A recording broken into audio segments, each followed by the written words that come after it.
es el Señor. Dígaselo ahí a Él. Señor, eres Cuán hermoso. hermoso es el Señor. Oh, Señor, tú eres bello. Cuán bello es el Señor. Y por eso hoy te adoramos. Hoy le quiero adorar. Cuán bello. Cuán bello es el Señor. Cuán hermoso es el Señor. Cuán bello es el Señor. Hoy le quiero adorar. La belleza de mi Señor nunca se agotará. La hermosura de mi Señor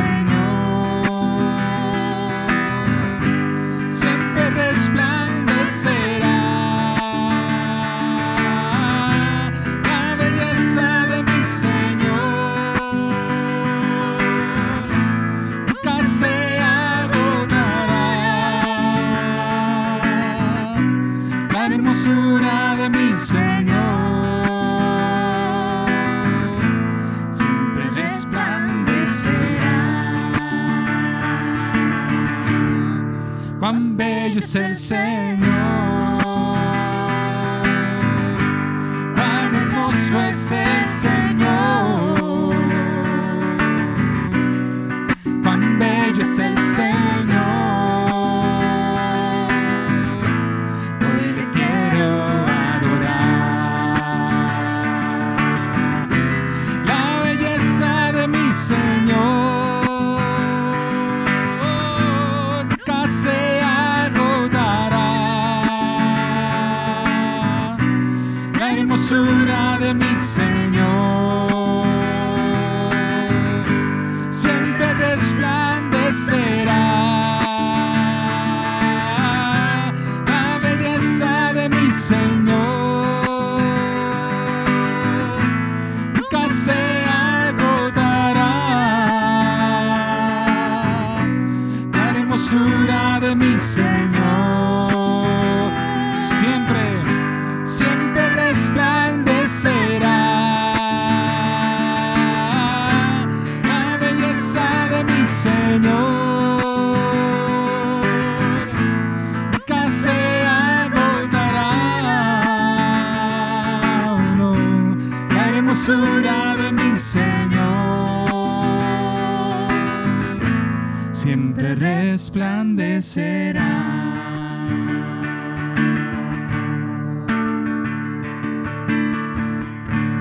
Amén, sí, Señor. Por Y en siempre. esta mañana, Dios de gloria, queremos entregarte toda nuestra vida, todo nuestro corazón a ti, todo lo que hay dentro de nosotros, para adorarte y para exaltarte a ti, Señor, para bendecirte, Dios, para entregarnos por completo, Señor. Quiero entregarte mi sueño, tu voluntad hacen ellos. Mi corazón te lo entrego, enamórame de ti. Quiero aprender a escucharte. Quiero saber desamarte de tu verdad, Señor, de tu verdad, yo saciarme. Enamórame de ti, Señor. Dile a Él que tu presencia,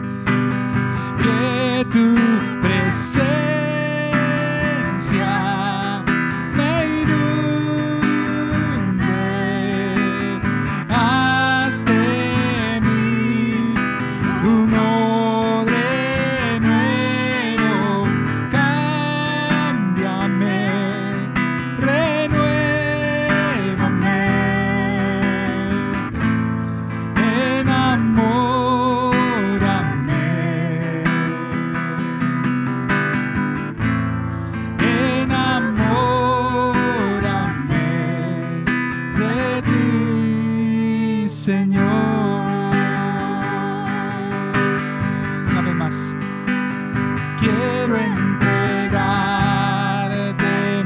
sueños.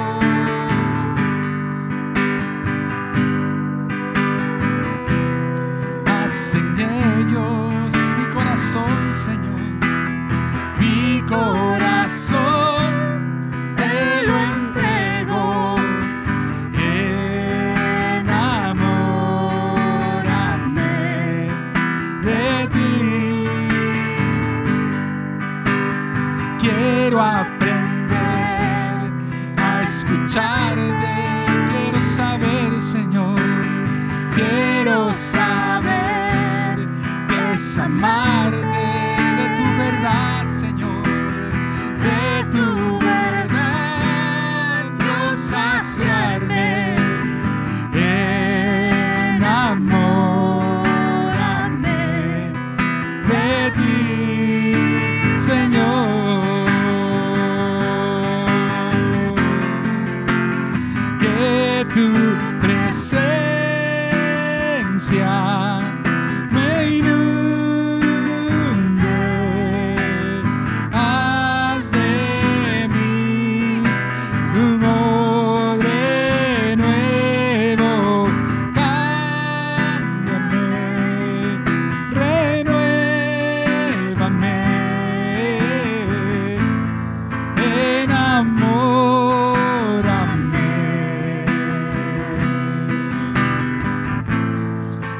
enamórame de ti, Señor.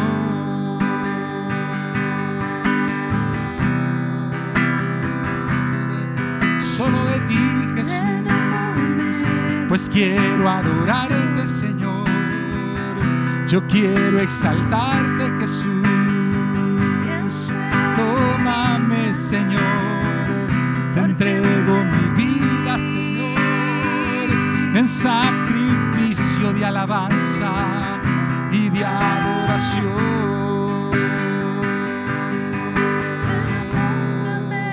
Sí, Señor, tómanos en esta mañana, Jesús. Queremos exaltar al único digno, al único santo, al que habita en la eternidad, al Rey de reyes y Señor de señores. A el alto y sublime, que habita la eternidad, y su nombre es el Santo de Israel.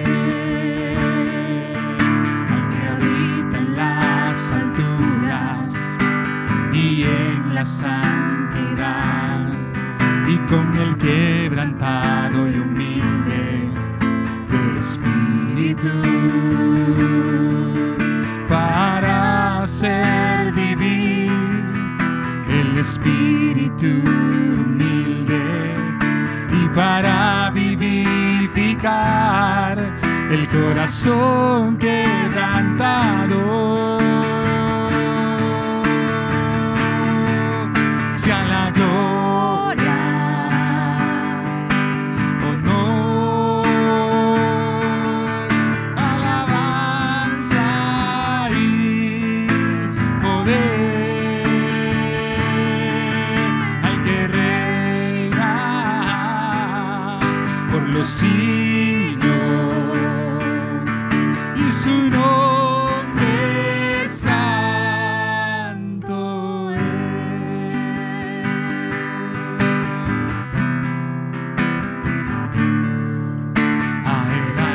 Y sublime, que habita la eternidad, y su nombre es el Santo de Israel. Díselo a él, al que habita en las alturas, al que habita en las alturas y en la santidad, y con el quebrantado y humilde de espíritu, para hacer vivir el espíritu, y para vivificar el corazón quebrantado. Sea la gloria,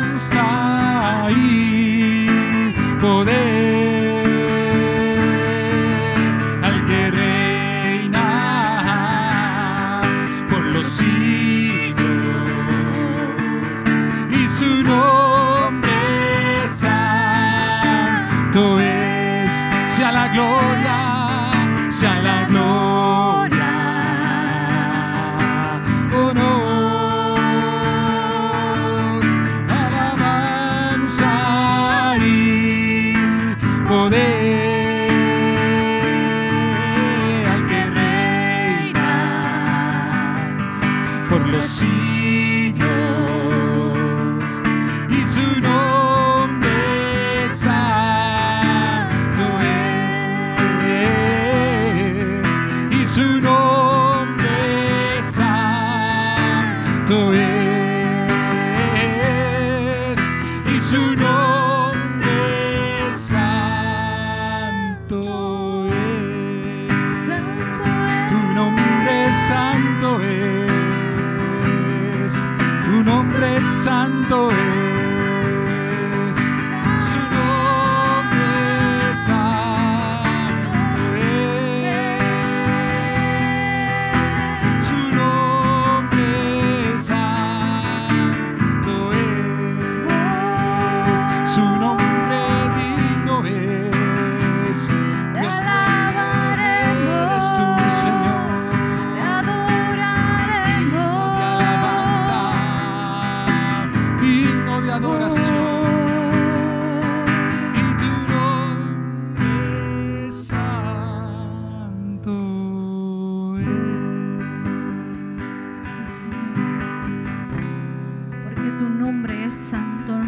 Sobre todo nombre. Y a ti te alabarán, oh Jehová, todos los reyes de la tierra, porque han oído los dichos de tu boca y cantarán de los caminos de Jehová, porque la gloria de Jehová es grande y porque Jehová es excelso y atiende al humilde, mas al altivo mira de lejos. Por eso hoy venimos delante de ti con un corazón humilde, Señor, necesitado de ti, amante de tu presencia, oh Dios, para adorarte, para rendirnos una vez más, para bendecir tu nombre. Te amo, oh mi Dios, Cristo, yo te amo.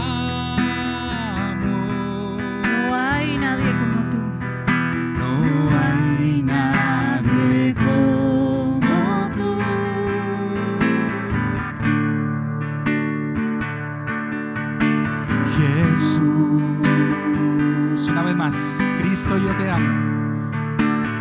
Cristo, yo te amo.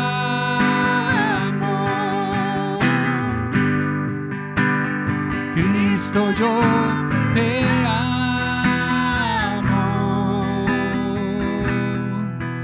No hay nadie como tú.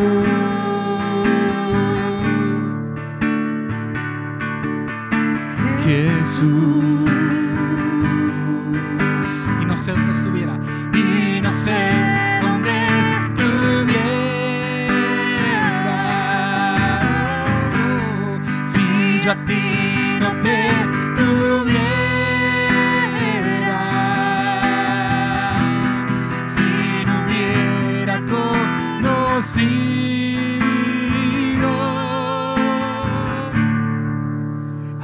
Dios que me ama. Vamos a decir una vez más, Cristo, Cristo, yo te amo. Sí, Señor, Cristo, yo te amo. No hay nadie como tú.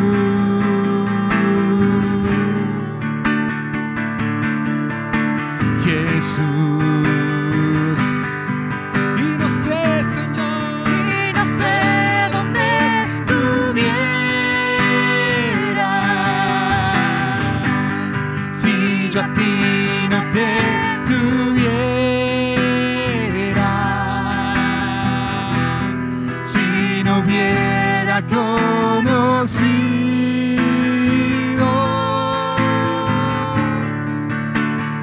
Dios que me ama, y no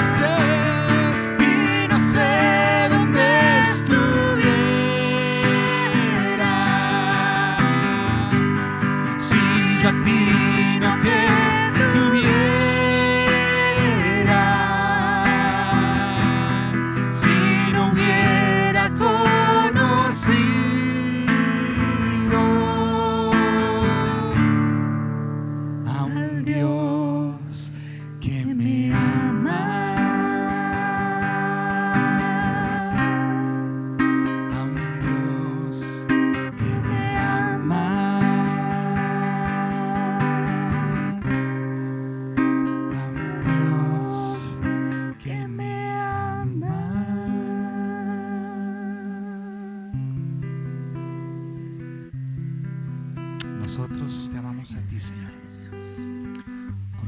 amaste primero. No hay nada que podamos hacer por ti que tú no hayas hecho primero, Dios, por nosotros. Nos amaste, nos salvaste, nos sanaste, Señor. Y nuestra oración solo es una muestra de gratitud por lo que tú eres, Señor, y por lo que has hecho en medio de nosotros. Te amamos, Señor.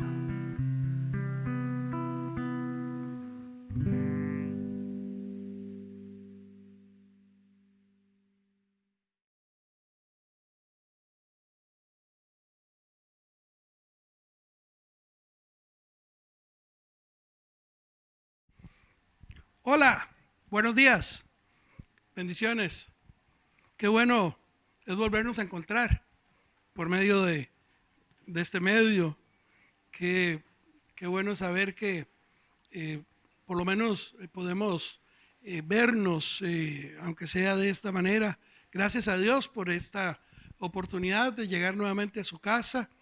Gracias a usted por abrirnos la puerta de su casa y permitirnos entrar y estar juntos en esta mañana. Quisiéramos abrir pasaje bíblico y empezar a compartirlo con ustedes. Vamos a tomar algunos días para poder estudiar la primera carta a Tesalonicenses. Es la intención tratar de hacerlo un capítulo cada domingo, los próximos domingos. Si no, pues no podemos todo el capítulo, lo extenderemos un poquito, pero vamos a tratar de acomodarnos de esta manera. Primera de Tesalonicenses. Hoy vamos a iniciar con el capítulo 1 de Primera de Tesalonicenses. Esa es una carta, y podríamos decir que el versículo 10 de Primera de Tesalonicenses es el versículo clave, o que podríamos decir es lo que abarcaría toda la carta. Dice el versículo 10: y esperar de los cielos a su Hijo, al cual resucitó de los muertos, a Jesús, quien nos libra de la ira venidera. Oramos. Dios, queremos darte a ti las gracias, Señor, por el tiempo, por la vida, por la salud, por la manera de cómo nos tienes. Gracias por tu misericordia, Señor. Te damos la gloria y la honra. Te exaltamos, Dios. Estamos agradecidos porque sabemos que tú tienes el control, que no has dejado el control, que no nos has dejado de tu mano. Y por eso estamos agradecidos contigo en esta mañana. Te damos a ti la gloria en el nombre de Jesús. Amén. El libro de Tesalonicenses, George Campbell Morgan dice: esta carta está llena de interés porque es sin duda una de las primeras que han sido conservadas para nosotros de la pluma de Pablo. Fue la primera que escribió para los cristianos europeos, y en ella las cosas fundamentales de la vida cristiana están claramente establecidas. Una nota de este pastor y teólogo Campbell Morgan. Entonces, podríamos poner en dos palabras, podríamos decir que el capítulo 1 de Tesalonicenses tiene que ver con el gozo y el agradecimiento. El gozo que tenía Pablo, el gozo que tenían los de Tesalónica, y agradeciendo a Dios por diferentes razones. Pero primero, algunos datos de la carta para que tengamos más o menos un preámbulo y un contexto de la carta misma. Fue escrita por Pablo, como lo dice en el versículo 1, en el capítulo 1, versículo 1 de Primera de Tesalonicenses, dice que fue escrita por Pablo. Pablo siempre anduvo en equipo, y la carta nos dice que Pablo, y nos habla de Silvano y de Timoteo, que eran ayudantes o personas que andaban con Pablo. Fue escrita también en el año 51 después de Cristo. Mientras Pablo estaba en Corinto, él escribe a los de Tesalónica. Es dirigida entonces a la iglesia de los de Tesalónica, al pueblo de Tesalónica, cuando Pablo en su segundo viaje estuvo allá, en su segundo viaje misionero, estuvo en ese lugar y fundó la iglesia. Tesalónica era una ciudad que estaba al noreste del mar Egeo, de las costas del mar Egeo. Era muy impresionante ver el monte, el Olimpo, con una majestuosidad que se dejaba ver. Hasta el día de hoy, o en el día de hoy, Tesalónica es conocida, se conoce como la ciudad de Salónica. En el año 168 después de Cristo, Tesalónica llega a ser la capital de Macedonia. Para la época en que Pablo estuvo en Tesalónica, era una ciudad libre, era una ciudad donde los ciudadanos mandaban y dirigían, organizaban. Era una ciudad donde se centralizaba la parte política, militar y comercial de la época. Realmente era una ciudad amplia, grande. ¿Y por qué decidió Pablo escribir a los de Tesalónica? Bueno, Pablo, cuando escucha a través de Timoteo en primera instancia lo que la iglesia en Tesalónica estaba creciendo, lo que estaba pasando allá, recordando Pablo las dificultades con las cuales se había fundado la iglesia, cómo ellos habían experimentado con gozo el haber recibido el mensaje del evangelio, haber recibido la palabra de Dios. Entonces él vio que la iglesia estaba creciendo, estaba contento, estaba agradecido y decide escribirles, pero a la vez también, porque habían por lo menos cuatro cosas que los de Tesalónica necesitaban corregir. Dentro de ese crecimiento habían algunos problemas de santidad. Más adelante lo vamos a ver. Había problemas, o no estaba bien interpretada la parte profética de la resurrección de los muertos. La parte del regreso de Jesucristo estaba siendo un poquito mal interpretada, y les da algunas ideas para poder vivir el día a día. Entonces, esto con respecto a la carta. El versículo 1 y el versículo 2 podemos iniciar hablando sobre el saludo.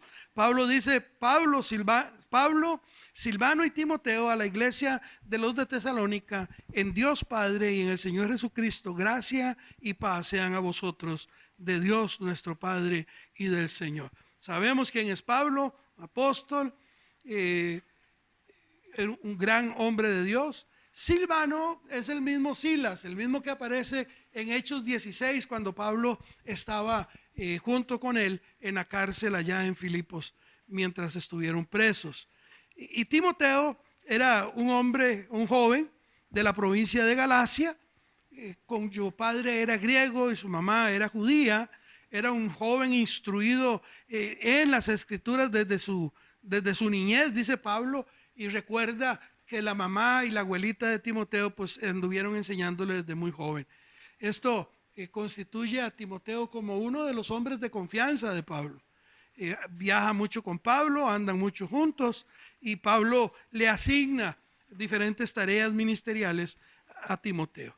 Entonces, el saludo es de los tres hacia la iglesia de Tesalónica. Como dije anteriormente, fue una iglesia fundada en su segundo viaje misionero. Fue una iglesia cuyo ministerio de Pablo se vio cortado de una manera abrupta, porque los mismos que habían hecho el problema en Filipos,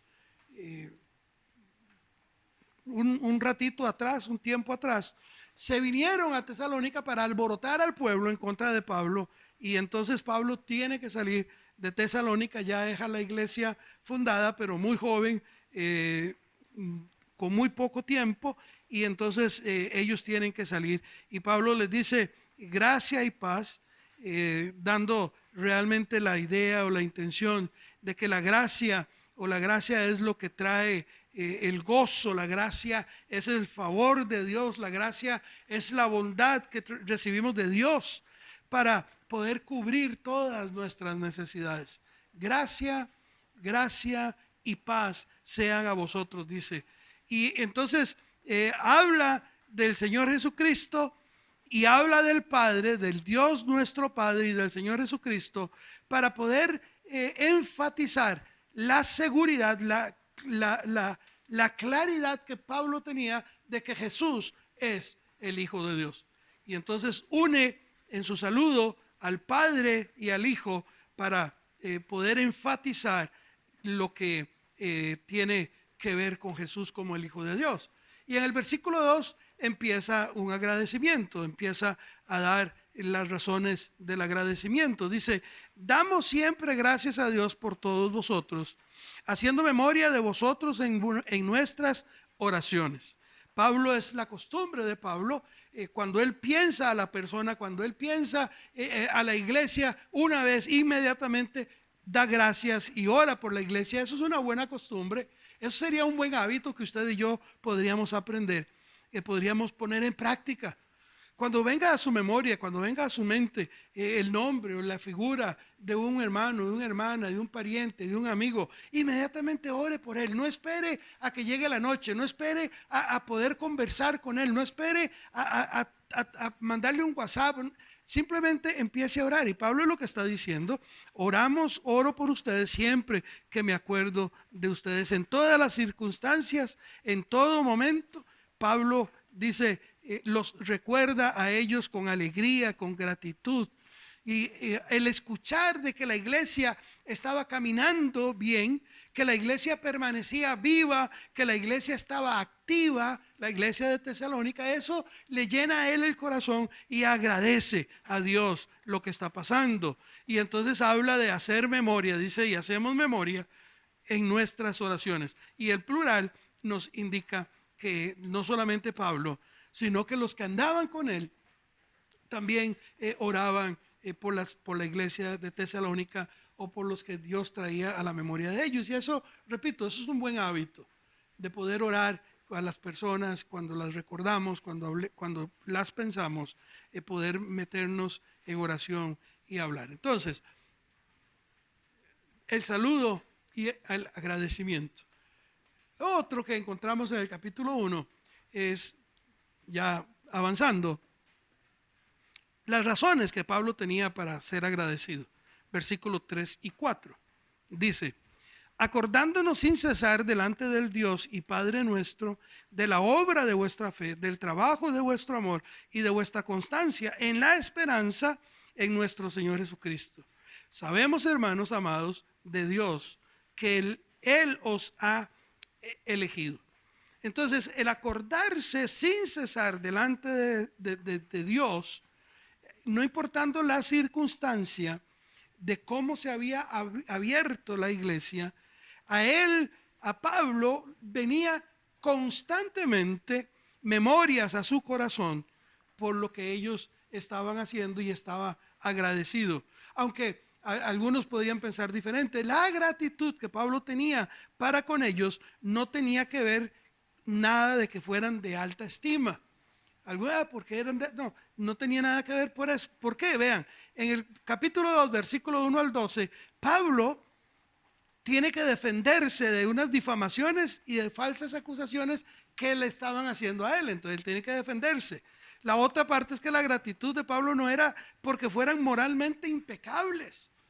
Simplemente no, les advierte en el capítulo 4, les habla con mucha firmeza respecto a la impureza sexual, y estaban con problemas en esta área los hermanos de Tesalónica.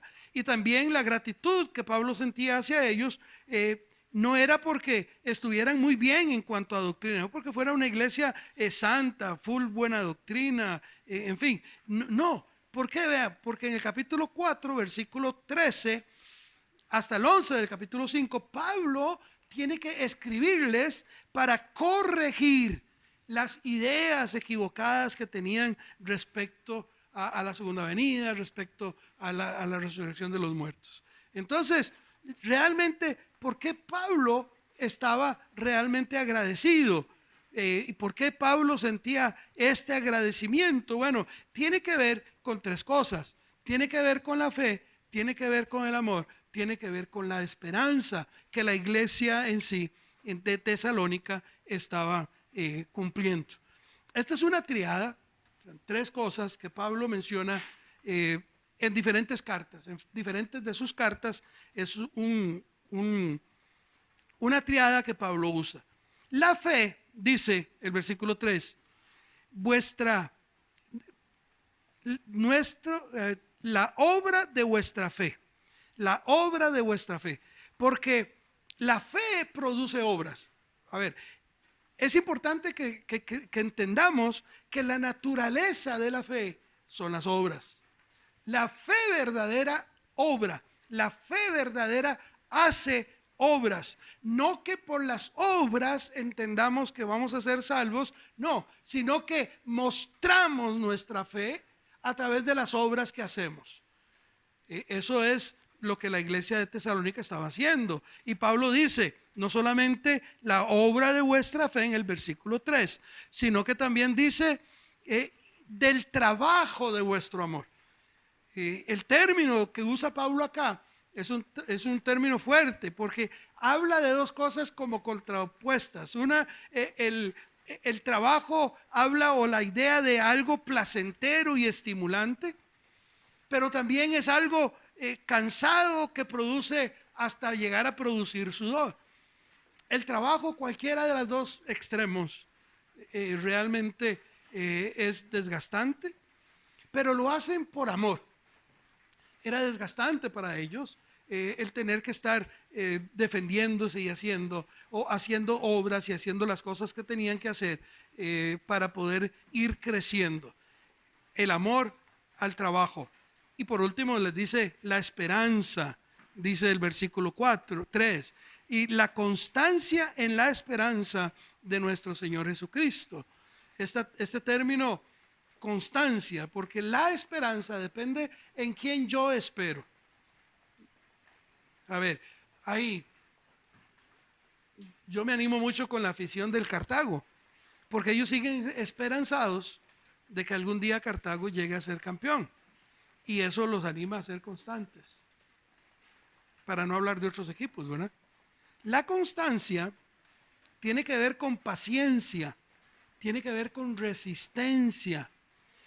La constancia es lo que necesitamos para sobrevivir en los tiempos difíciles y para poder triunfar a través de ellos. O sea, nosotros, hermanos, a la hora de pasar por circunstancias, por dificultades, por situaciones incómodas, tenemos una esperanza, que es que Dios está con nosotros, que es que el Espíritu Santo está en mí. Esa constancia de esa esperanza me ayuda a mí a brincar, a saltar, a pasar, a sobrellevar cualquier circunstancia. Y lo estaban haciendo a través de la iglesia de Tesalónica. Son tres virtudes que todo hijo de Dios debería tener. Son tres virtudes que nosotros como cristianos, como hijos de Dios, necesitamos tener. Y estas no cambian. No cambian ni en su forma ni en su fondo. No cambian en lo que son y en lo que producen. La fe verdadera sigue produciendo obras. La fe verdadera sigue mostrándose a través de las obras. Mi pregunta a ti es, ¿cuáles son tus obras? ¿Cuáles son tus obras? El amor produce trabajo hasta el día de hoy. Y la pregunta entonces sería para usted, ¿qué está haciendo usted para Dios? ¿Qué estás haciendo para Dios? ¿Cuál es tu trabajo para Dios? ¿Qué es lo que haces para honrar a Dios? ¿Qué haces para que el reino de Dios crezca? Y lo último es la esperanza que produce constancia. Yo sigo esperanzado en mi Dios. Yo sigo esperanzado en que Jesús regresa pronto. La pregunta sería para ustedes, ¿en quién o en qué estás esperando? ¿En quién o en qué estás esperando?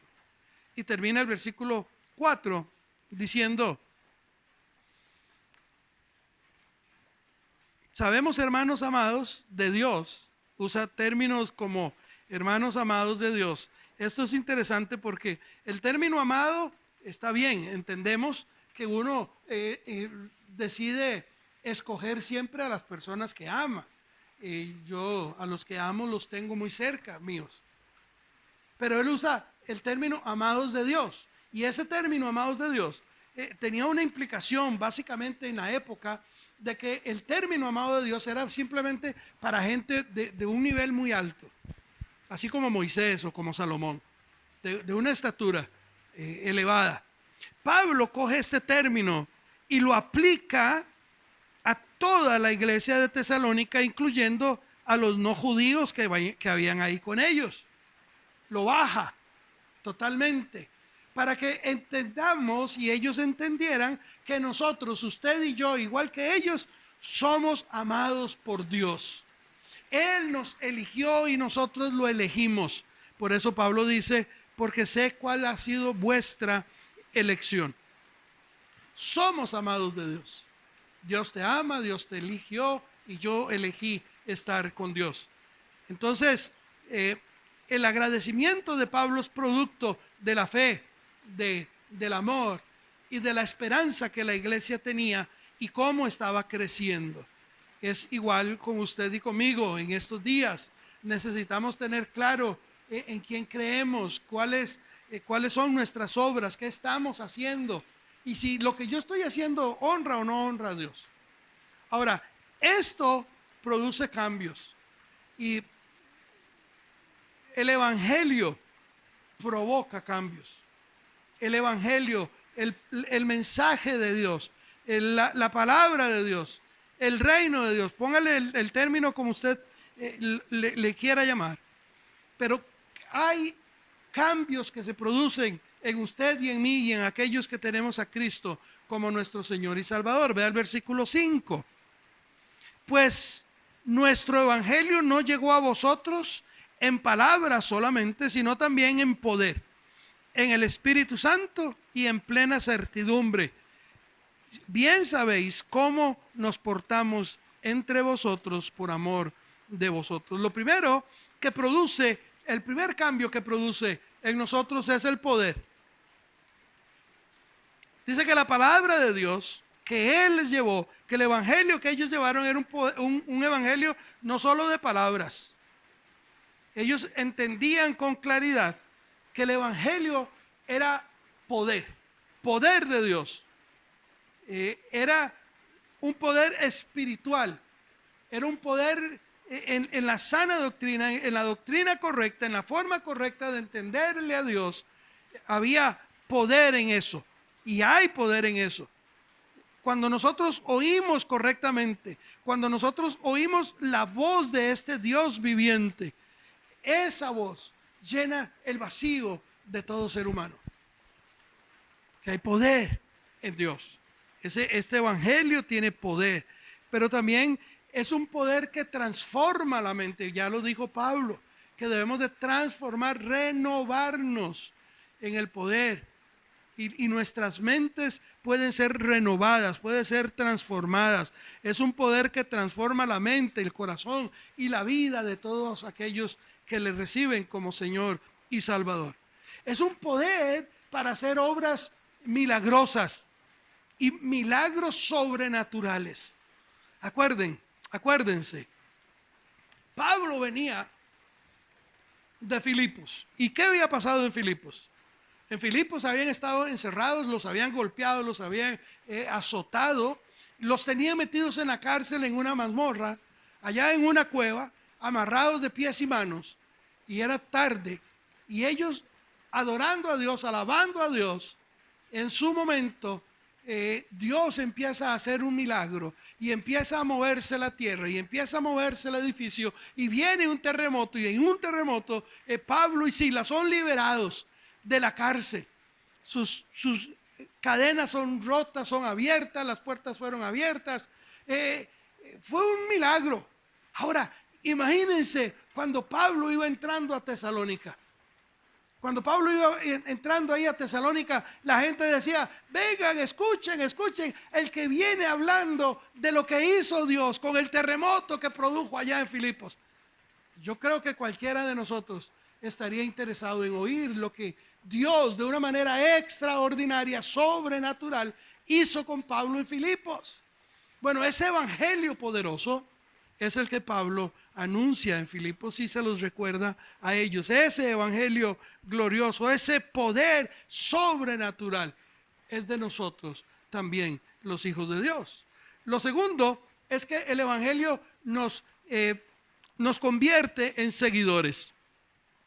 Versículo 5 dice: en plena certidumbre, sino que también en poder, en el Espíritu Santo y en plena certidumbre. ¿Quién es el que nos da esa certeza de lo que creemos?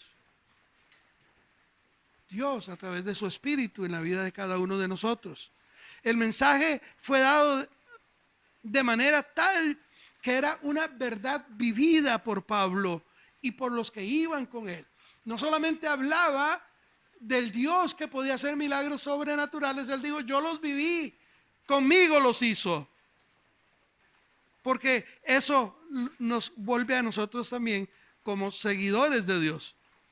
Cuando oímos la palabra certeza, cuando él oye la palabra y lo ve con certeza lo que se está haciendo, cuando usted y yo realmente entendemos el evangelio, oímos la palabra de Dios, pero no solamente la oímos, sino que la vemos vivida en la persona que nos la habla, entonces podremos decir que estamos creyendo de una manera certera y que podemos convertirnos en seguidores del Señor. Cuando usted y yo enseñemos, o el que enseñe la palabra, de acuerdo a Pablo, debe de hacerse de una manera tal que está convencido de lo que está hablando. Sí, convencido de lo que está hablando. El primer cambio que produce el evangelio en usted y en mí y en las vidas de los que y se entregan al Señor es poder. Lo segundo, nos convierte en seguidores. Y tercero, nos convierte en ejemplos. Versículos 6 y 7.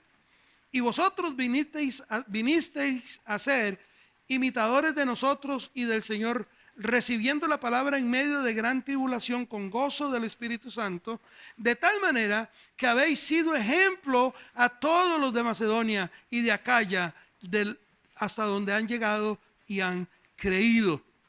No solo deseaban ser como Jesús. Pablo dice: vinieron a ser imitadores de nosotros. Vinieron a ser imitadores de nosotros.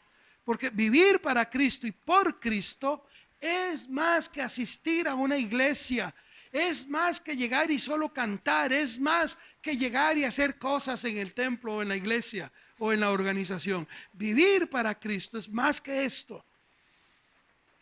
Creer en Él es necesario, pero necesitamos ser como Él. Y esta es la diferencia. Muchos creen, pero no hacen lo que Él hizo. No imitan a Cristo, no son ejemplo a otros que nos rodean. El ser ejemplo para la gente lejos nuestra es fácil. El ser ejemplo dentro del círculo íntimo o el núcleo de nuestra vida, de los que nos rodean, eso es difícil. Pablo pudo decirle a los filipenses: hermanos, sean imitadores de mí y mirad lo que así se conducen según el ejemplo que tenéis en nosotros. Pablo le dijo a los de Corinto: sean imitadores de mí, así como yo soy de Cristo. ¿Usted sería capaz de poder decirle a alguien: vea, haga lo que yo hago y no lo que yo digo? Lo que oímos hoy día más bien es lo contrario, ¿verdad?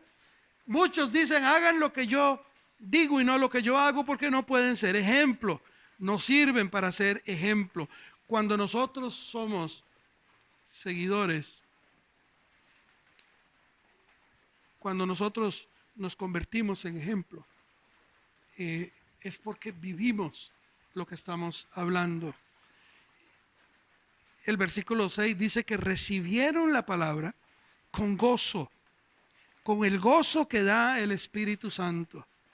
Porque, a ver, no importa la tribulación que estemos pasando, el Evangelio lo necesitamos vivir en todo tiempo, en toda circunstancia. La palabra de Dios es la que nos sustenta, es la que nos llena de confianza, es la que nos ayuda y nos cambia y nos convence para que podamos ser ejemplo. Este término tribulación que usa Pablo acá en el verso 7, perdón. Sí, en el verso 7. Ese verso, esa palabra tribulación, el término, tiene que ver con, o la idea que nos deja entrever acá, es como cuando hacen el vino. Es como si usted y yo fuéramos uvas y estuviéramos en la caja de estas personas que majan y pisotean las uvas hasta sacarle el último del juguito, la última gota de la uva. Eso da como la idea de que realmente es algo serio, es algo grande, es algo fuerte. Que los problemas pueden ser muy grandes, no importa, pero nosotros podemos convertirnos en ejemplo de otros a pesar de los problemas que podamos tener. Así lo hicieron los de Tesalónica. Recibieron el mensaje con gozo y enfrentaron lo que vendría, no de una forma fatalista, sino con gozo. Ese gozo que produce el Espíritu Santo en la vida de los hijos de Dios. ¿Es usted ejemplo para los que le conocen, para los que le rodean? Usted y yo, las tribulaciones, las dificultades, los problemas, las circunstancias difíciles, las enfrentamos con gozo. ¿Cómo lo estás haciendo? ¿Cómo lo estás haciendo? Esto nos cambia cuando la palabra de Dios, cuando Dios llega a nuestra vida, nos cambia, nos da poder, nos da la capacidad de convertirnos en seguidores, pero también nos da la capacidad de poder convertirnos en ejemplo. Y la pregunta o la parte final del capítulo nos hace este cuestionamiento. ¿Qué espera Dios de sus hijos? ¿Qué espera Dios de sus hijos? Versículos 8 al 10. Porque partiendo de vosotros ha sido divulgada la palabra del Señor, no solo en Macedonia y Acaya, sino que también en todo lugar. Vuestra fe en Dios se ha extendido, de modo que nosotros no tenemos necesidad de hablar nada, porque ellos mismos cuentan de nosotros la manera en que nos recibisteis y cómo os convertisteis de los ídolos a Dios, para servir al Dios vivo y verdadero y esperar de los cielos a su Hijo, el cual resucitó de los muertos, a Jesús, a quien nos libra de la ira venidera. Dice que partiendo de ellos, partiendo de los de Tesalónica, el Evangelio, la palabra fue divulgada. La palabra del Señor fue divulgada. Y este término, divulgar, nos da la idea, o la idea que expresa, es la de el ruido de una bombeta cuando explota, un cuarto de dinamita, no sé, o el estruendo de una trompeta, un buen trompetazo. Es la idea de divulgar, la idea que Pablo está tratando de mencionarnos o explicarnos en esta manera. De esta manera fue conocida la buena obra de los de Tesalónica en toda la región, como un trompetazo, como un bombetazo. La palabra fue divulgada, fue llevada a todo lugar. Y fue grande el ruido, porque acordémonos que la ciudad de Tesalónica era una de estas ciudades donde era centro de los aspectos militares, era el centro de la política, era el centro del comercio. Entonces a ella llegaba mucha gente, y esta palabra que Dios lleva a la gente de Tesalónica a través de Pablo fue divulgada por todo el mundo, o por toda la región conocida en ese momento. Y dice que en todo lugar vuestra fe en Dios se ha extendido, de modo que, y este término de extender, junto con la palabra divulgación, es interesante. Esto nos da la idea de que la palabra de Dios, en primer lugar, debe impactar mi vida para poder después divulgarla. Yo no puedo, o no debería, o no puedo hacerlo de una manera eficiente o eficaz si divulgo algo que no creo, si enseño o hablo o predico algo que yo no vivo. La fe debe brotar desde lo interior como un olor fragante, como el olor que desprende la fruta cuando usted la maja, o como el olor que desprende la flor cuando usted la frota. Debe venir desde adentro. Esta es la fe que nosotros debemos de tener en Dios. La predicación simple, pura y simple, puede convencer a algunos, pero la vida de un hijo de Dios sincero, genuino, que refleja a Cristo, hace que muchos quieran venir a Cristo para ser sus hijos. Y ese es el caso de la iglesia de Tesalónica. No solamente predicaban con poder, enseñaban con poder, vivían con poder, estaban siendo seguidores y ejemplo con su propia vida, estaban mostrando con lo que ellos hacían cómo es ser un hijo de Dios. Y entonces algunos se preguntaban, ¿y qué le habrán hecho a estos, verdad? Porque para poder ser lo que ellos están haciendo, para poder haber quebrado, dice el versículo 9, ellos mismos cuentan de nosotros cómo nos recibisteis y cómo os convertisteis de los ídolos a Dios para servir al Dios vivo y verdadero. No solamente recibieron, sino que decidieron quebrar, dejar todos sus hábitos, todos sus vicios, toda su adoración a dioses que no eran Dios. Ellos dejaron todo esto a un lado, dejaron de ser deshonestos para ser honestos, dejaron de meterse en broncas para poder ser gente de otro calibre, de otra forma. Dejaron todo y la gente lo veía. Decidieron creer en Jesús como su Señor y como su Salvador. Y eso hace que tengan una vida cambiada, transformada para la gloria de Dios. El trabajo de Pablo era anunciar el Evangelio, era enseñar la palabra de Dios. Y se le había hecho más fácil a Pablo, porque después de que la gente oía a Pablo, ellos esos son los de Tesalónica, porque ellos estaban dando el ejemplo de lo que Dios estaba haciendo. No solo quiebran sus hábitos, no solamente quiebran sus ídolos, sino que dice, se separan del Dios de ellos para servir al Dios verdadero, a servir a ese Dios que para ellos era nuevo, que traía diferentes cosas que no conocían, para servirle al Dios verdadero y esperar la esperanza de que Jesús volvería a venir. Esperábamos, cuando esperamos en Jesús, o a Jesús, perdone, viviremos preparados para que cuando Él regrese, el momento que sea, cuando Él quiera venir, usted y yo estemos preparados. Vean, Jesús viene, no hay otra situación. Jesús viene. Por eso nosotros tenemos que ser testigos fieles. Necesitamos ser testigos fieles, no solamente de lo que decimos, sino de lo que vivimos. Nuestra vida debe ser ejemplo. Más allá de nuestras palabras, nuestra vida debe ser ejemplo. Debemos de ser fieles, pero también nosotros debemos de estar esperando su regreso. Jesús viene por segunda vez. No sé cuándo. La Biblia dice que eso solo está en la potestad del Padre, pero sí dice que Él regresa. Todo lo que Jesús ha dicho que va a hacer, lo ha hecho.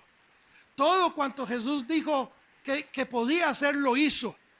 Y Él dijo, voy al Padre y regreso. Así es que esperémoslo. ¿Qué es lo importante de la segunda venida? Para mí, lo importante no es tanto saber cuándo viene, sino lo importante es estar preparado para cuando Él venga, en el momento en que Él quiera venir, en el momento en que tenga que venir, usted y yo estemos preparados para recibirle, para con nuestros brazos abiertos recibirle, para estar listos, para estar con Él el resto de la eternidad junto con Cristo. Porque Cristo viene. Es importante que entendamos eso. Es esperar de los cielos a su Hijo, al cual resucitó de los muertos, a Jesús, quien nos libra de la ira venidera. De los cielos, Jesús dice, el ángel les dice, ¿qué están viendo ustedes para el cielo? Ese mismo Jesús, de la misma manera que fue tomado, de la misma manera regresará. Viene del cielo, no de un país X, no de un pueblo Y, viene del cielo. Él está listo para regresar. Él es el único que nos puede librar de la condenación eterna. Porque como pecadores que éramos o que somos, nuestro pecado tiene un precio y el precio es la muerte. Usted y yo no podemos pagar lo malo que hemos hecho. No podemos pagar el precio de nuestra vida. Cristo Jesús tuvo que hacerlo por usted y por mí. Él en la cruz del Calvario derramó su sangre para que todos nuestros pecados fueran perdonados. Si usted lo cree así, la Biblia dice que usted y yo debemos abrir nuestro corazón y dejar que Él entre a nuestro corazón y recibirle como el Señor, como el Salvador, como el Dios vivo, como el Dios nuevo, como los tesalonicenses lo recibieron con gozo, para poder cambiar, para poder obtener de Él el perdón y el ser libres de la ira venidera, del tiempo, del juicio que nos espera. Dije, Él viene. Estar listo es lo que necesitamos, porque Él viene. No hay duda. Él viene. ¿Estás listo para recibirle? ¿Estás preparado para cuando Él venga? Podrías decir, ¿qué necesito? Bueno, necesitas tener a Cristo en tu corazón, en primera instancia. ¿Cómo? Abriendo tu corazón al Señor. La Escritura dice que Él está a la puerta. Él está tocando tu corazón. Él te está buscando. No te está asustando con estas cosas que están pasando. Simplemente Él está provocando que tú decidas por Él, como los tesalonicenses tomaron la elección, tomaron la decisión de seguirle. Así usted y yo en esta mañana, si usted necesita a Cristo, si usted sabe que no está preparado, ahí aparecen nuestras direcciones, nuestro teléfono.